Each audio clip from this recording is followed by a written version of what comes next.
recently noticed an abandoned property in my area. It appears to be in very good condition.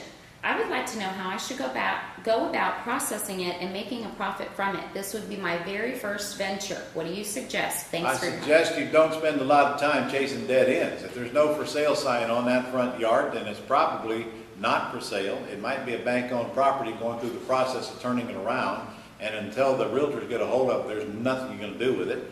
If you want to go online and find out who the owner is, and if it's still a FSBO, then you can contact the owner that way. Go to 411.com and you might be able to track down where the owner is now. But if you don't, there's nothing you can do about it. Quit worrying about that one house. Instead, why don't you go get a VA and call a whole bunch of for sale by owner ads, create a whole bunch of leads, spend time working with the people who actually want to sell their house and will give you the information, and instead of spending all your time chasing down information on what's probably going to be a dead end for you anyway.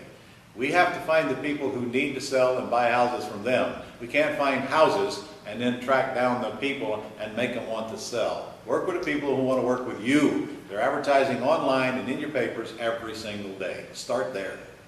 All right, Ron, that's all we have for today, so you can get back out to the beach in your bathing suit and go surfing. Yeah, now. I look like I'm in my bathing suit. All right. All right, see you guys. All right, see you next week.